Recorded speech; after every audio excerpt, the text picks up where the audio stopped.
Puro neck out of no.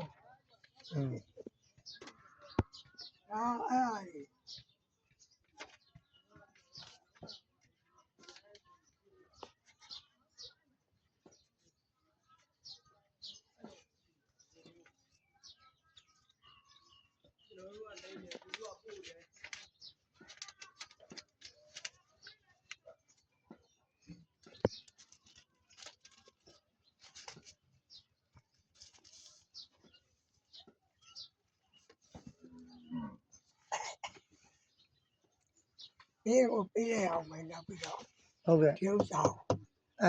While I never be the Garala. You're not about Chicago. Okay. No. Yeah,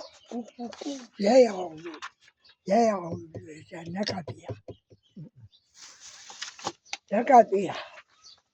McQueen, by the other of Piabo. Near Winneto, a low look. Go palo go to. To be pretty take a leviaro. But then they go near. Yakanai to bow. Now your cat are sitting. Shinai quail out there. Go a bit or a caja. Shinai cat are losing there, cat are losing there. So,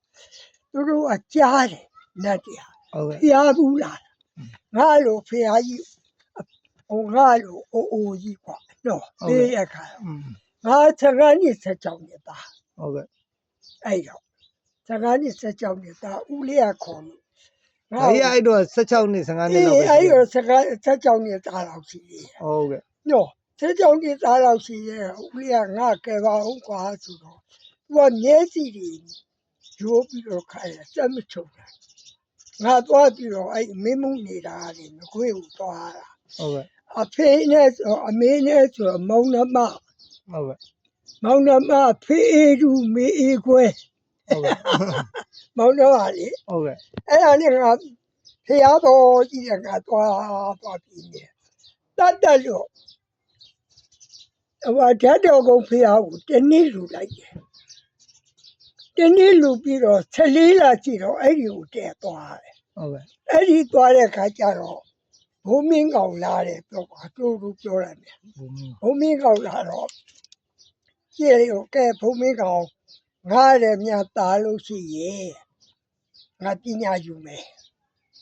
Tiang tuala ume sopi tuala ito. Wala ite kajaro. Roa. Kuni ye tipite tatalo lukane. Alu joy. Okay. Alukane solo kwa. Tatia to salila si. Okay. Ha, salila si te di. Okay. Ayo. Ngala yume kwa luto.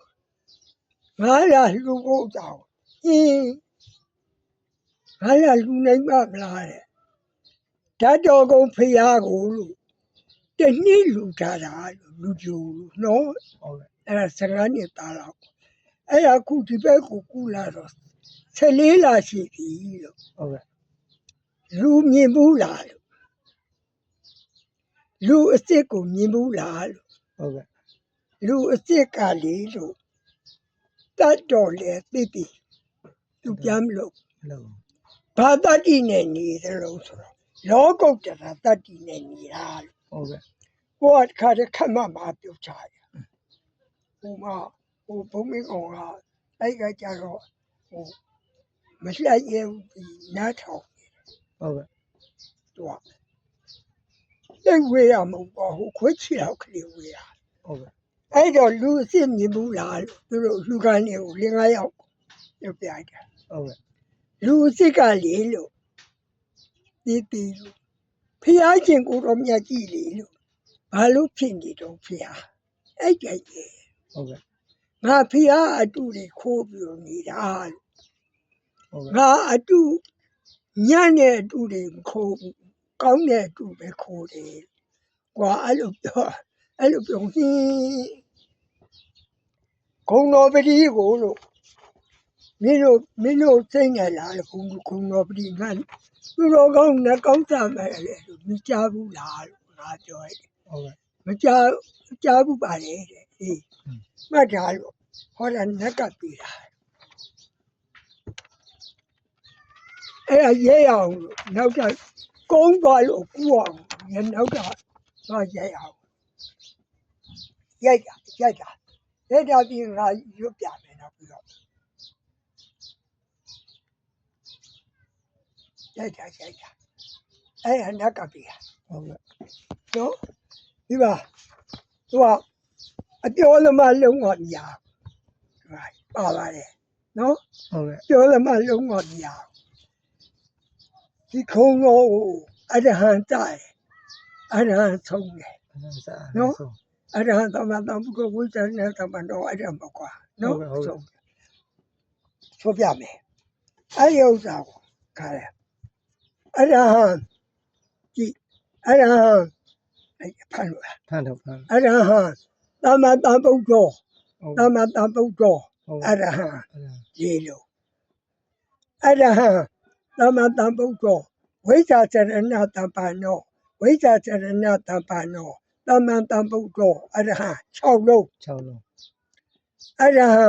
သမတံပုဂ္ဂောဝိဇ္ဇာစရဏတမ္ပနောသူကတောဝိဇ္ဇာစရဏတမ္ပနောသမတံပုဂ္ဂောအရဟံ8လုံး 8လုံး လောကဝိတုနော်အရဟံသမတံပုဂ္ဂောဝိဇ္ဇာစရဏတမ္ပနောသူကတောလောကဝိတုသူကတောဝိဇ္ဇာစရဏတမ္ပနောသမတံပုဂ္ဂောအရဟံ10လုံး 10လုံး နော်အနုတ္တရပုရိသဟာအရဟံသမတံပုဂ္ဂောဝိဇ္ဇာစရဏတမ္ပနောသူကတောလောကဝိတုအနုတ္တရပုရိသဓမ္မတရတိအနုတ္တရပုရိသဓမ္မတရတိလောကဝိတုသူကတောဝိဇ္ဇာစရဏတမ္ပနောသမတံပုဂ္ဂောအရဟံ7နော်ဟောအရဟံသမတံပုဂ္ဂောဝိဇ္ဇာစရဏတမ္ပနောသူကတောလောကဝိတုအနုတ္တရပုရိသဓမ္မတရတိတတ္ထာဒေဝမနုဿာနာအနုတ္တရပုရိသဓမ္မတရတိလောကဝိတုသူကတောဝိဇ္ဇာစရဏတမ္ပနောသမတံပုဂ္ဂောအရဟံ14နော်အဲ့ဒါခုတတ္ထာတူဟိုအဲ့ဒီပုဂ္ဂောမှတ်တာအဲ့ဒါကိုဒီမြေတွေ့ရတာ ဟုတ်ကဲ့ အရဟံသမတံပုဂ္ဂောဝိဇ္ဇာစရဏတမ္ပနောသူကတောလောကဝိတုအနုတ္တရောပုရိသဓမ္မတရတိတတ္ထဒေဝမနုဿာနာဘုံတော်တတ္ထဒေဝမနုဿာနာအနုတ္တရောပုရိသဓမ္မတရတိလောကဝိတုသူကတောဝိဇ္ဇာစရဏတမ္ပနောသမတံပုဂ္ဂောအရဟံဟလားအရဟံ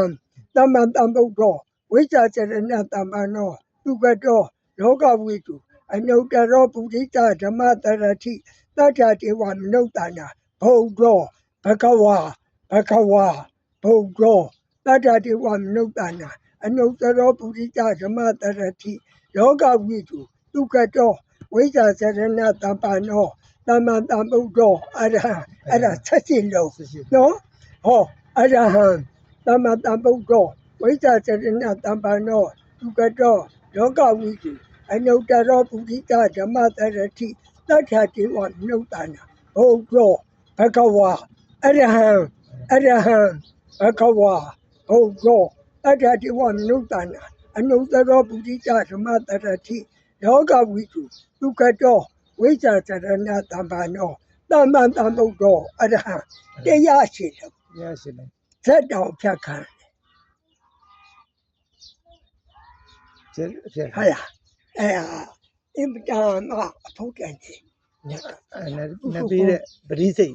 အေးအဲ့ဒီပရိစိတ်အဲ့ဒီပရိစိတ်ကိုရိုက်အောင်လို့ထုတ်ထားတာ ဒါကဒီတရွက်ပဲရှိရတာမိတ္တူကူရမှာပေါ့ ဟိုတရတည်းရှိလို့မဟုတ်လို့ ဟုတ်ကဲ့အဲ့ဒါပြီးတော့ဓာတ်ပုံရိုက်ပြီးတော့ပြန်ထုတ်လိုက် ဟိုကြလို့ရှိလို့ပြောလို့ဟိုကြလို့ရှိကတည်းကဆိုကွာဆက်ရတော့ ဆက်ရတော့ရိုက်မှသူကဘာလို့လဲဆိုဆက်ရကနေတယ်လို့ ဘိုင်ရ နေလူအများတယ် ဘိုင်ရဒီစာရွက်ကအလို့ရပြီးသားမလားဒီတရွက်ကိုယူသွားပြီးကျွန်တော်မိတ္တူဆွဲလိုက်ရမယ် အဲတရွက်ကိုပြတ်သွားပြီးတော့ဒီဥစ္စာပြလိုက်လို့ရှိရင်ဆက်ရပြီ ဟုတ်ကဲ့ အဲဆွဲပြီငါဒီဥစ္စာကိုအရွယ်နဲ့ဆက်ရပြီ ဟုတ်ကဲ့ နော်ဒီဥစ္စာအရွယ်နဲ့ဆက်ရ ဟုတ်ကဲ့ ဒီဥစ္စာမြတ်စွာဘုရားရဲ့ရှ िख ိုးပုံ တန်ဖို့တွေ နော်ဖတ်တာ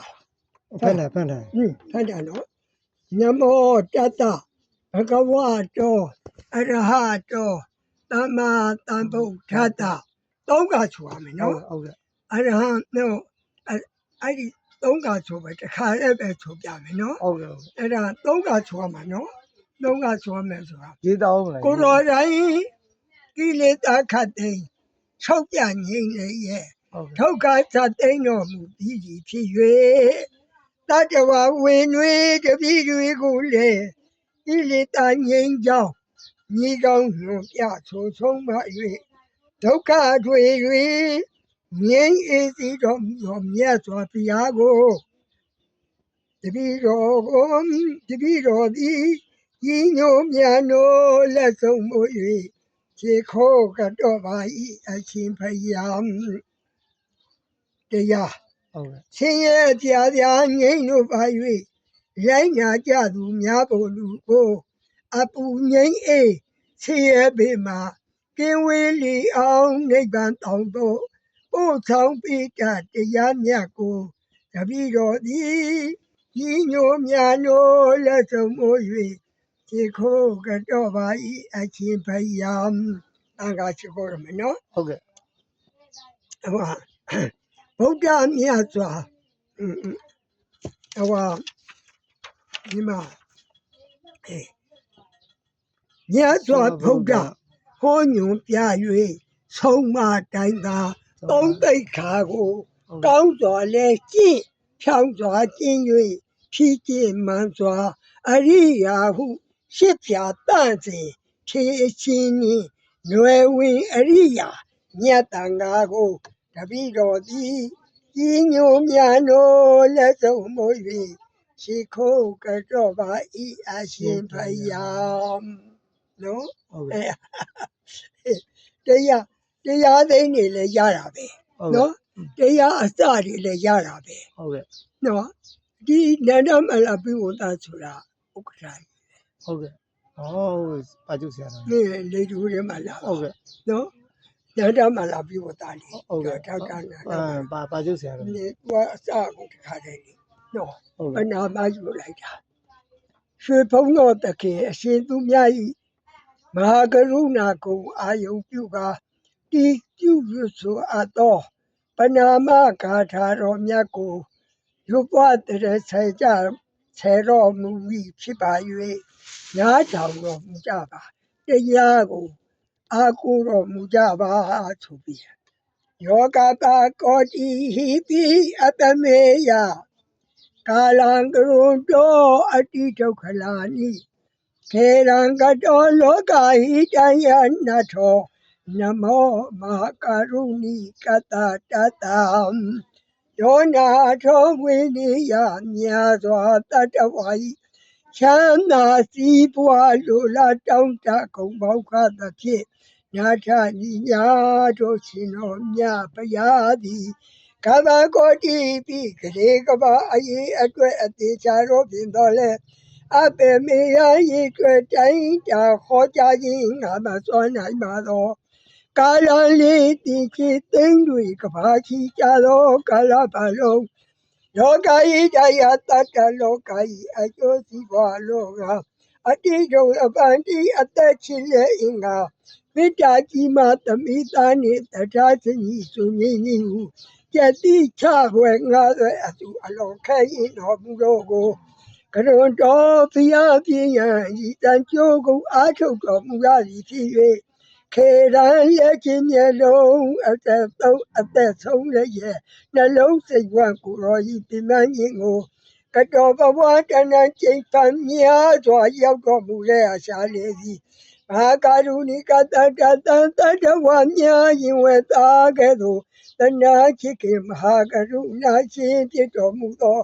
တတနာတတံဝိနိယများစွာတတဝါဤချမ်းသာစီးပွားလိုလားတောင်းတခုံပေါင်းခတ်သဖြင့်ညာထညီညာတို့ရှင်တော်မြတ်ဘုရားဤအားနမောယောတိတောင်းတော်မံကိုလျော့၍ ကတော်ယူကျူးရှိခိုးခြင်းသည်အထုပဝတ္တုစည်းစီမသွေဖြစ်ပါစေတည်းသာဓုသာ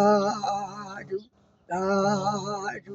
ရောက်ပိတ်ဆုံးတရားသိတဲ့အခါကျတော့နော် ဟုတ်ကဲ့ ဓမ္မောဓမ္မံပိဣဒဝနာဝိတာတမှုအတာအစရမရာတိတိဘာဝနိဗ္ဗာန်ယန္တိတာရောဓမ္မောတရံလောဘဒေါသမောစိတ်တောက်ကင်းပြောက်ကြည်တရားစေကိုပိဣဒဝတောက်ကြနာကြရကုန်သောကြောင့်သဗ္ဗေပူဇာညစ်နောက်ကိလေသာစိန်တောက်ဥသမြတို့သည်တမှုအတံပိဋ္ဌာရွတ်တည်ရေမတင်စကဲ့သို့ကိစင်လွင်ပြောင်းဘေးမရောက်အောင်ပဲပြောင်းအကုန်သည်ဟောတုစင်စစ်မသွေဖြစ်ပါစေကုန်သတည်းအစရမရအိုခြင်းလဲကွာနာခြင်းလဲကင်းသိခြင်းလဲရှင်းတတ်သောတိတိဘာဟုကိလေသာဟုအပူခသိင်ကင်းငြိမ်းရာအစိဖြစ်ပေတတ်သောနိဗ္ဗာန်နိဗ္ဗာန်ဟုခေါ်အေလူတော်သောသာရောတရားချစ်ကိစိတ်ကောင်းဝင်ကြသူတော်ချင်းများတို့သည်ရန်သူပါရမီအစစ်အစစ်မြင့်တဲ့မြည်၍မလစ်ပုံသေးဆိုင်ရောက်တော်မူကြပါစေကုန်သတည်းဟုတ်တယ်မလားအဲ့လိုနော်အဲ့တော့ဒီတရားဘာတွေပဲဟောနေအစာလေးနဲ့အဆုံးဟာဖုတ်တယ် ဟုတ်ကဲ့ ဘယ်တရားတွေဆွဲပြီးဟောနော် ဟုတ်ကဲ့ တရားတွေဟောလို့ရတယ် ဟုတ်ကဲ့ ကိုဘယ်သွားမပြန်မနေဘူးတော့ ဟုတ်ကဲ့ တရားတောင်းတာလီကိုဖတ်တာလေ အကုန်လုံးဖမ်းတာ ဖတ်မလား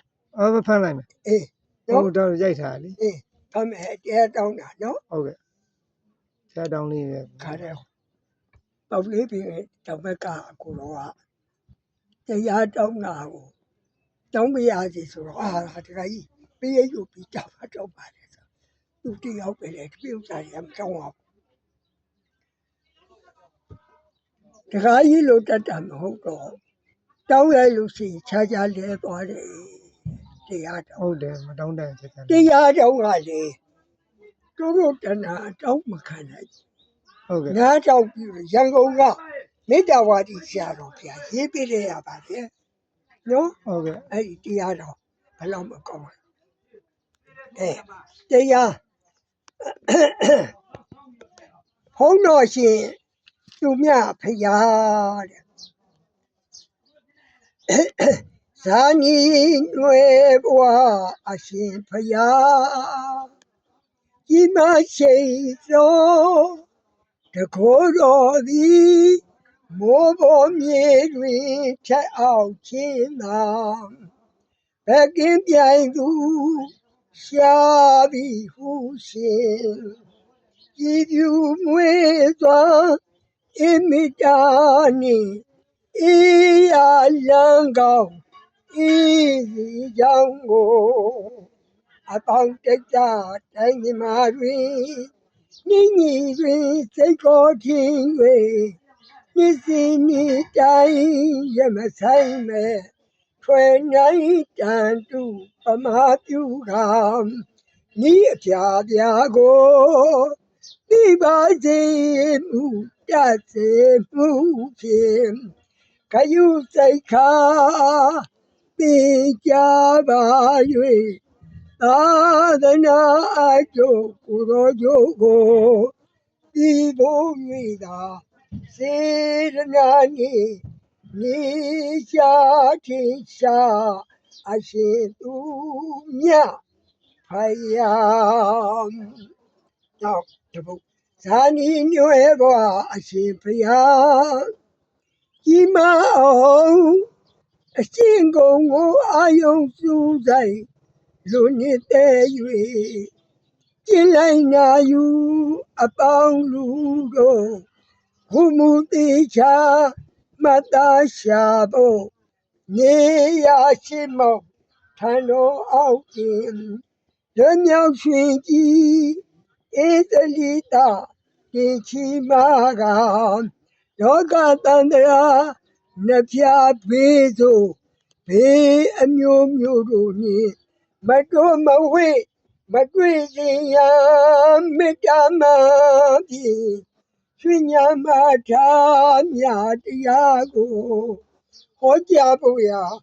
တောင်းပန်ပါသည်မင်္ဂလာရှိတဲ့အခါကြီးပါဖယားလို့ဟုတ်ကဲ့ဒါနီရွယ်ဘွားအရှင်ဖယားအရှင်ပါကတော်ဘဝအထူးထူးကချီးပူးခဲ့တဲ့ဘာယမီညာအလင်းရောင်တန်တန်ဖြင့်ပညာမျက်စိရအောင်ပေးဆောင်တော်မူတတ်သောထိုမြတ်စွာဘုရားကိုတန်တရာဝုပေမကျွတ်သေးလူရင်းကိုမျောတပြီးတော်သည်အရှင်ဘုရားရဲ့ဂုဏ်တော်တရားမြတ်ကိုအမှန်အဝေဘာနိုင်မည်ပညာတည်ဟုသောမျက်စိကိုရပါပေသည်သူတိုက်သူတတ္တဝါအပေါင်းတို့အားကောင်းကောင်းကြီးရတော်မူစေသည်တံဗုဒ္ဓံဓမ္မဒေသနာအမြတ်ကိုအသေးအချာအရှင်ဘုရားကသိလို့အောင်ဖွင့်ကားဟောပြလို့ဖရာတပည့်တော်သည်လမ်းကောင်းလမ်းမြတ်ကိုလည်းသိပါလေသိသောအခါရသောအခါဖရာတပည့်တော်သည်ဤလမ်းကနေပြီးတော့ပညာကြိုးကုန်အားထုတ်ခြင်းစီဖြစ်ပါရောကြောင့်ဖရာတပည့်တော်ကိုတနာကျင်နာမှုအများကောင်းမှုတွေအာကုန်ရှုလို့ဖရာတပည့်တော်ကိုတရားစီတရားမှန်ဧကံပိအောင်အခြေခံ၍ဖရာတပည့်တော်ကျင့်ဉာဏ်ကြိုးကုန်အားထုတ်ခြင်းဖြစ်ပါရောကြောင့်မရမနေစိတ်ကလည်းရည်တမ်းပြီးတော့အရှင်ဘုရားရဲ့တရားတော်ကိုအဓိဋ္ဌာန်ပြုပြီးတော့လူသည်မြန်တို့လက်ဆုံးမောပြီးရှည်လည်းခိုးပါ၏ညာလည်းနိုးပါ၏အားထားလည်းအားထားပါ၏ကိုယ်ွယ်ရာဖြစ်သောအရှင်ဘုရားကိုဓမ္မဒေသနာမြတ်ကိုဟောကြားတော်မူပါအရှင်သူမြတ်ကြီးအဖယားနော်ဟုတ်ဟောတာရေးတော့မဟုတ်ဘူးတော့ဟိုအဲ့ဒီဥစ္စာဟိုရှိတယ်ရှိသေးတယ်နောက်တာဟိုဟာလေးဘာကြီးခဏလေးဟိုဘာကြီးဟုတ်တော့လားဘာကြီးခုရောက်နေတဲ့အတက်ဘာလို့ဟောဘာကြီးအတက်လောက်ရှိဟုတ်ကဲ့ဒီမှာကြည့်ဒါတော့တိတ်မပြီးလိုက်တယ်ဟုတ်ကဲ့နော်ဟုတ်ကဲ့ဘာကြီးဒီမှာကြည့်ဟုတ်ကဲ့ပိတ်တာအဲ့ဒါတော့ဟိုရိုက်ပုံများလေးတော့ရေးတာသူ့ကိုပြီးထိုက်ဖျားချစ်ကိုဒီဥစ္စာကျွန်တော်ကဟို line ပေါ်မှာအင်တာနက်ပေါ်မှာဘာကြီးတင်လိုက်မယ်နော်ဒီဥစ္စာလည်းလင်းတော့ဒီနေရွှေရှိရောဟုတ်ကဲ့အဲ့ဒီပါဘုရားရှိခိုးပြင်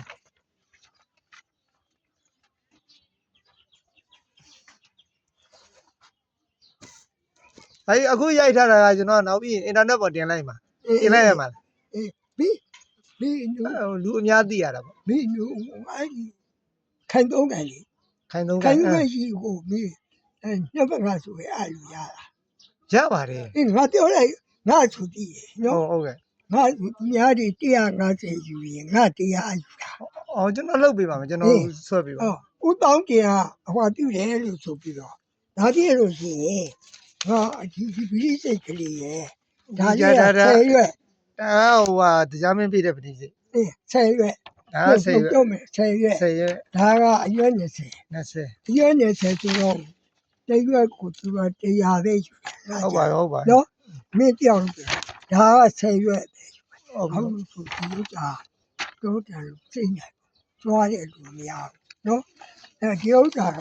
အရွက်20 ငါပတ်ဆက်ပေးရမယ် မပေးလိုက်ပါနဲ့ဒါကျွန်တော်ဆွဲပေးပါမယ် ဟို ကျွန်တော်ဆွဲပေးလိုက်မယ်လို့ အမေတို့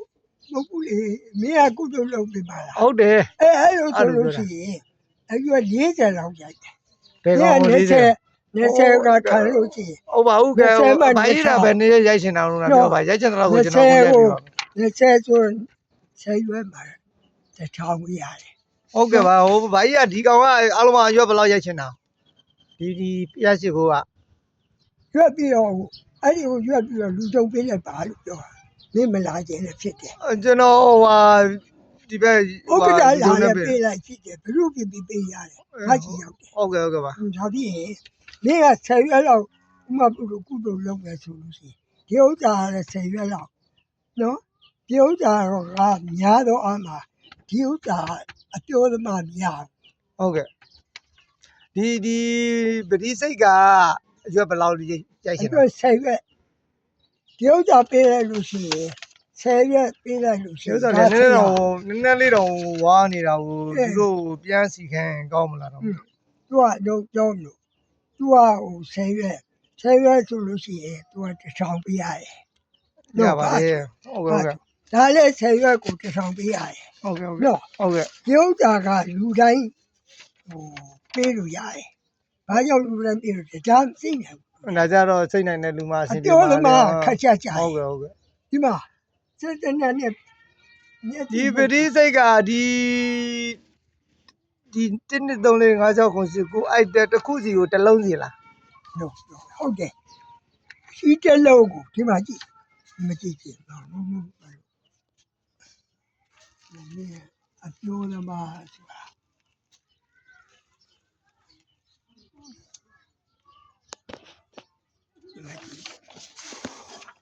ဒီအိုက်ချက်ပါတက်စိတ်ကူကြီးအလုံးကောင်းတယ်မိခုဘေးပါနေရ ကျွန်တော်မကွေးပါနေရလေမကွေးနေတာလေ ဟဲ့လား ဟုတ်ကဲ့ အေးဟုတ်ပြီဟာမကွေးဆိုရင်များလို့ဖျားစိန်ပေါ့ကွာ ဟုတ်တယ်အဲ့ကြောင့် ဒီမှာကြည့် အိမ်လိုက်နေမလား အေးဒီမှာဒီနဲ့တဲ့တယ်လေရေးတန်းကွာငါလက်ကဟွာပြုတ်တယ်နော် ဟုတ်ကဲ့ ဟောဒီမှာကြည့်ပြောင်းလို့ဒီဥစ္စာလေးနဲ့တဲ့တယ်ဆိုရင်ဒီမှာတစ်ကလေးလား ဟုတ်ကဲ့တစ် တစ်ကလေးနော်အဲ့တစ်ကလေးဆိုရင်လေးလုံး ဟောတစ်မှ4လုံး ငါလက်ကတုံးနေ ဟုတ်ပြီဟုတ်ပြီဟုတ်ပြီတစ်မှ4 ဟောဒီ လုံး နှင်းနဲ့တဲ့တယ်ကြတော့6လုံး ဩ6လုံး တက်စီ 6လုံးနှစ် အေးအဲ့ဒါဘုတ်6လုံး နှစ်မှ6လုံးမှ4လုံးပေါင်းရင်10လုံးနဲ့ပဲရှိသေးလား ဒီတဲ့တယ်တာ6 ဟုတ်ကဲ့ ဒီမှာဒီဥစ္စာကြတော့8လုံး 8လုံး နှလုံး နှလုံးတိုးသွားတာ တဲ့အေးနှလုံးတိုးသွား ဟုတ်ကဲ့နှ တဲ့ လုံး လေးလို့ ဩတဲ့တယ်လေဟုတ်ကဲ့နှလုံးတိုး နှလုံး ရှိ အဲ့ဒါ8လုံး ရှိပြီ30 အဲ့ဒီဥစ္စာကြတော့10လုံး 10လုံးဟောတစ်ခုကိုနှလုံးတိုးမှာ နှလုံးဆိုရတယ် ဩအဲ့ ဘယ်တော့ပြီခုကြည့်ဥပမာပုံထူးမှာအေးခုပဲဒီမှာဟိုနှလုံးနဲ့ဆိုဘယ်နှလုံးရှိလဲ10လုံးအဲ့10လုံးကိုဆိုပြ ဟုတ်ကဲ့ နော်ဒီမှာကြည့်အဲ့ဒီတဲ့တယ် 12လုံး အေး10လုံးနဲ့တဲ့တယ်ကြည့်တာ 10လုံးနဲ့ကြည့်ရော10လုံးနဲ့ကြည့်ဟုတ်ကဲ့အရဟံ အရဟံသမ္မာသမ္ဗုဒ္ဓောဝိဇ္ဇာစေရဏသမ္မာနောဒုက္ခတော ဒီကတော့ ဝိဇ္ဇာစေရဏသမ္မာနောပြချပြစလုံးတလုံးချတယ်နော် ဟုတ်ကဲ့ နော်အရဟံ အရဟံ သမ္မာသမ္ဗုဒ္ဓော အရဟံသမ္မာတော်ဘုရား ဝိဇ္ဇာနဲ့သမ္မာနော ဝိဇ္ဇာစနတဒုက္ကတော လောကဝိတု လောကဝိတု လောကဝိတု လောကဝိတု ဒုက္ခတော ဒုက္ကတော ဝိဇ္ဇာစေရဏသမ္မာနော ဝိဇ္ဇာစနသမ္မာတော် သမ္မာသမ္ဗုဒ္ဓော သမ္မာတော်ဘုရား အရဟံ10လုံး 10လုံး အေးခုတခါကြာလို့ရှိရင်အနုတော်တော်ကြာတော့လဲနှလုံးပြနှလုံးပဲခြားတယ် အနုတ္တရဟုတ် ခုမဘုဒ္ဓနှုတ်တော်ပုရိသဓမ္မတရတိရောက်ပြီအဲ့ခါကျတော့အဲ့ခါကျ7နှစ် စနစ် 7နှစ်ဒီအောက်တဲ့နေပြီ ဒီတဲ့စနစ် ဘာ ဟုတ်ကဲ့ လို့ဆိုဒီစလုံးနဲ့တဲ့လက်တဲ့နေရ ဟုတ်ကဲ့ ဒါနဲ့လက်တို့ဒါမှမင်းပေါင်းကြည့်တော့မပေါ့ ဟုတ်ကဲ့စနစ် ခုတခါကျတော့ဟွာလို့14 14ဒါနဲ့တဲ့14အဲ့ဒီဥစ္စာကြတော့ဒီဥစ္စာကြတော့16 16 ပြင်ပြတာ ဒါဆက် အဲ့ ရှိ ဒီဥစ္စာကြတော့ဒီမှာ ဆက်ရှိ ရတယ်တဲ့ ဟုတ်ကဲ့ ဒီဟာကြတော့အလုံး20 20 အလုံး20 ဟုတ်ကဲ့ 20 20 တွက်ကြည့် အလုံးပေါင်းရင်108လုံး တွက်ကြည့် ဟုတ်လား တွက် အဲ့ ကြ လို ည့် လား ဟေး အလုံးပေါင်းတော့ ဒီဒါကိုလို့ပြောတာပေါ့ 10 20 30 40 50 60 70 80 90 90 ဟုတ်တယ်108လုံး 108 108လုံး ဘယ်တော့ဒီပြမှတ်တာ108လုံး ဟုတ်ကဲ့ နော်နောက်ပြီးတော့တနေ့တုန်းကတော့3ဖတ်ပေါ့ကွာ ဟုတ်ကဲ့ ဟုတ်လားဘုရားတပါဓမ္မဟဲ့လားတန်ခါနှစ်3ဖတ်ပြီလား ဟုတ်ကဲ့ နောက်ပြီးတော့ဟိုကတော့အနိစ္စဒုက္ခအနတ္တကတော့3ဖတ် ဟုတ်ကဲ့ 3ဖတ်ရဲ့နှစ်လီ6ဖတ်နေဘူးလား ဟုတ်ကဲ့ 6ဖတ်ကဲဟုတ်လား6ဖတ်ကဲ9ဖတ်ရဲ့ပေါင်းတော့ဒါ 6 9ဖတ် 9ပတ်ဟုတ်ကဲ့6ပတ်9ပတ်15ပတ် အေးဒီမကြည့် ဟုတ်ကဲ့15ပတ် အဲ့မှာပါလာတယ် ဟုတ် ဟဲ့လား ဟုတ်ကဲ့ ဒီချက်ကြည့်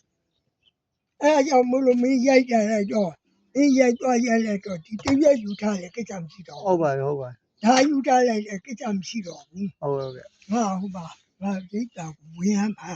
ဘယ်ရက်တော့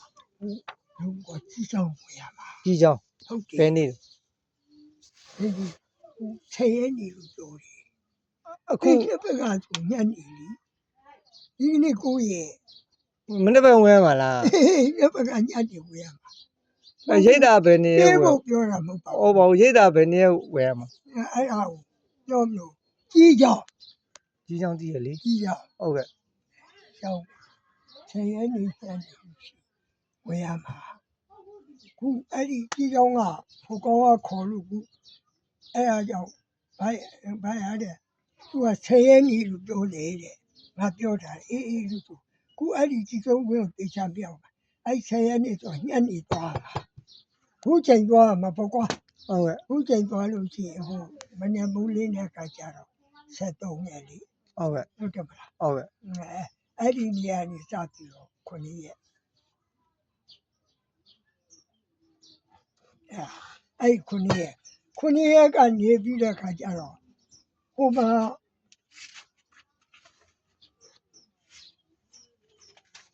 ဒီမှာကျတော့ဖိတ်တာက10ရက်နေမှပြန်လာတာမ10ရက်နေမှပြန်မှာ2ရက်နေညနေဝယ်ရမှာ ဟောကစုံလာစမ်း2ရက် ဟုတ်တယ် အင်းလေးလူ20ရက် အဲ့ နေ သူက2ရက်နေညနေဝယ်ရမှာကျတော့အပြန်ကျတော့ဒီမကြည့် ညနေဩဝါဒအမိအရောက်လာရင်အဲ့ဒါအရောက်လာရင်ဟို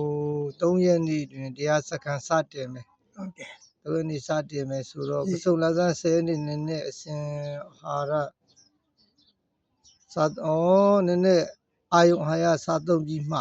ပြန်ကြရန်ဆိုတော့ ဟုတ်တယ် ဟွာကြမှာပြီး အဲ့ မှာ ဒါဟို9ရက်နေပြီးပြီမယ်လို့10ရက်နေကြမှာပြန်ရမှာ ဟွာလာကစုံလာစမ်း10ရက်နေ့ကြမှာပြီးမှာလေ ပြန်ရမှာ 10ရက်နေ့ 10ရက်နေကြမှာပါ9ရက်နေပြီးတယ် ဟုတ်တယ်ဟုတ်တယ် 9ရက်နေပြီးတဲ့ခါကျတော့ညအိပ်ပြီးအာယုံကန်သူတို့ကဖုံးပေးပြီးမှပြန်ရမှာ10ရက်မိနစ်ကြမှာပြန်ရမှာဟုတ်လား ကစုံလာစမ်းနေ့ဆိုဟောဒီနေ့ကဘိုင်းနဲ့21ရက်တောင်ဒီနေ့ရှိနေ အော်အဲ့အကြောင်း ဒီနေ့21ရောက်စီနေတော့မနေ့က31ရက်နေ့တွေမနေ့ကနေလို့21ရက်နေ့ဒီနေ့စတာပါဘာကြီး အဲ့ဒီဝေးရမှာက တရားစကားဒီနေ့စတာပါဟော 10ရက်နေညနေမှဝေးရမှာဟိုအဲ့ပြန်လို့10ရက်နေပြန်မှာ10ရက်နေပြန်မှာ10ရက်နေပြန်တော့အဲ့ကိုအဘောတိုံပဲရှိတယ်အဲ့ဒီတန်သွားရမှာပဲနောက်ပြီးဆုံး ကစုံလာစမ်း9ရက်နေ့တရားစကားပြီးဆုံးတာ9ရက်နေ့ အေးပြီးဆုံးတော့ ဒီနေ့လာစမ်း3ရက်မဟုတ်ဘူးလားဘာကြီး အဲ့ဒီမှာကြည့်ရတာဒီမှာလေးဒီမှာကွာငါရဲ့မျက်ကြည့်မဟုတ်ပြောမလို့ညပြီးဆုံးတဲ့နေ့ဟာဒီမှာဒီအောက်ကဟာကြည့် 10ရက်နေ့ပြီးမှလေ ဆုံးလာစမ်းနဲ့10ရက် 10ရက်နေ့ပြီးမှလေ ဟုတ်တယ်10ရက်နေပြီးမှာ 10 ရက်နေ့ကြာမှပြန်မှာအဲ့10 ရက်နေ့ကို9 ရက်နေ့ပြီးတယ်လေ ဟုတ်ကဲ့ 10 ရက်နေ့ကိုညအိပ်ရတယ်လေ ဟုတ်ကဲ့ ညအိပ်တရားလေးပါလေညာနေပြီးတဲ့ခါကျမနေ့ကျအာယုံဆုံးပုံပေးပြီးတဲ့ခါကျမှစားပြီးမှဘောပြန်မှာ10 ရက်နေ့ကြာတာပေါ့ပြန်တော့ဘောဒီမှာလည်း10 ရက်ပဲ10 ရက်နေ့ပြန်မှာဒီက10 ရက်နေ့ဆိုဟိုက10 ရက်နေ့ဝင်ရမယ်ဆိုလို့ရှိရင်နင်းလာတယ်လို့ပဲမိကူဒီလာတယ်တော့ကြပြန်မှာဘူး အဲ့လိုဖြစ်နေ အဲ့လိုပေါ့ဟုတ်တယ်မလား ဟုတ်ကဲ့ ဟုတ်တယ်အဲ့ဒါကြိုက်တယ်နော် တိုက်တကယ် ကြိုက်တော့ကြိုက်တယ်အိမ်မှာနားခဏနားနေုံပဲရှိတယ်ခုလိုချိန်ဆိုသွားမှာဟို၄နာရီတော့သွားရင်လည်းဖြစ်တယ်ကွာမာညရောက်ပြီတာပဲဟိုဟာ၄နာရီတော့ရောက်ပြီတာပဲ၃နာရီတော့သွားလည်းဖြစ်တယ်အခုဒီကနေ့ဆိုရင်ခု၄နာရီခွဲတော့မယ်ဟုတ်လားခုချိန်သွားလေရောက်တာပဲကြည့်ရောက်ခဏ ဒီကြောင်ကျွန်တော်လည်းလိုက်ခဲ့မလား ကြီးရောက်တာဒီမေ့ပဲနေတော့ အခုပြန်ပါပဲ ဩအဲ့လိုဆိုဘေးရလို့ ဒီနေ့က3ရက်နေမဟုတ်ဘူးလား ဟုတ်ဘူးကွာဟုတ်ဘူးလေဒီကငါတယောက်တည်းရှာငါဒီဥစ္စာကနောက်မှတည်းရပါအဲ့ဒီဥစ္စာအရင်ဝယ်ရမှာလေ ဟုတ်ကဲ့ ဟုတ်ဘူးလားဟိုကဒါအရင်ဟုတ်လား ဟုတ်ကဲ့ ဒီမှာကြည့်ပါလားအရင် ဟုတ်ကဲ့ အပေါ်ဟာအစအဲ့ဒါဟုတ်လားအဲ့လုံးကွာမျက်စိဒီမှာ မျက်မှန်တက်ဆရာမလိုဘူးပေါ့ ဒီ ဗျာ မှာအမဟိုဒီမှာကြည့်ပါလား80ခုကစုံလာစမ်းကစုံလာစမ်း4ရက်နေတွင်တဲ့တရားစကန်ဝယ်တရားစကန်ပြီးဆုံးဒီရက်ကတော့ဒီဥစ္စာပဲ 1389ခုနှစ်ကစုံလာစမ်း9ရက်နေ့ 10ရက်နေ့ကြမှာ 10ရက်နေ့မနေ့အာယုံစားပြီးမှအာယုံစားပြီးမှ ပြန်ရ ပြန်ရမယ် ဟုတ်တယ်အဲ့ တ တော့ ရ အ နာ ရင် ဟုတ်ကဲ့ တော့အရင်တော့တော့အရင် လူအရင် ဟိုကအရင်ပေါ့ဟိုကအရင်ပေါ့ဟိုကလုံးညပငါပဲဟာ ဟုတ်တယ်လို့ တို့ကကြောင်းရတွေ့ ကျောင်းရအတွက်နေ ဟိုညပငါပဲတွားရင်လေဝင်ရမယ်ဆိုရင်ညပကကြီးကြောင်း ဒီ ဒါဟာ သူကဒီနေ့ကဘာကြီးဒီနေ့ကဟွာမလားလာစမ်း3ရက်မဟုတ်ဘူးလားဒီနေ့ ဒီကနေ့လား အဲ ဒီကနေ့9ရက် 9ရက်ပဲရှိရလား ဟုတ်တယ် ဟုတ်လား 9ရက်ဒါ ဩ လို့ပြော နင်းဒီ ဟုတ် တဲ့ ပြီ က 9ရက်လေ ဟုတ်တော့20ရက်မှနဲ့ကျွန်တော် အေး 28ရေးထား အေး တော့ ဟုတ် ဟုတ် တယ် တယ် 9 ဒီပါ ရက် သေးတယ် ဟုတ်လား အဲတော့အရာကြီးเจ้าကိုဟာ2ရက်နဲ့စသွားပါလား3ရက်နေသွားပါလား ဟောအဝမ်းကြီးဆိုတော့မြင်အတွက်ကြီးဒီဆဲနေမှာဟောပြန်ပါ အဲ့ဆိုမမီဘူးပေါ့ကြီး ဟို เจ้า ဆဲရနေဝင်ရမှာဆဲရနေညနေဝင်ရမှာ ကြီးเจ้าက10ရက်ဒါကြီးเจ้าမဟုတ်ဘူးလား အေးလေဒီရော ဒါမျိုးနဲ့ဟောပေါ့ဒါတော့ဝက်လို့ ဝင်ရမှာဆဲရ ဩဝက်လို့အုပ်စုတောင်စားတော့ကြွာဦးเจ้าဒါဝက်လို့တရားစကား ဟုတ်တယ်အဲ့ဒါဝဲလို့အဲ့ဒါ तू ကဟွာနေဝင်ရမှာပဲသူကြတော့ဟိုသူကြတော့အဲ့ကျမှာပါပါတယ်နော်အဲ့ကြောင့်မို့လို့အမဟိုဝင်ရောဝင်ပြီးရကကြဟိုကနေ10ရက်နေပြန်လာတော့ဒါက2ရက်နေဟို2ရက်နေကွာဒါက2ရက်ဒါက2ရက်နေကွာသူကတော့ငါပြောမယ်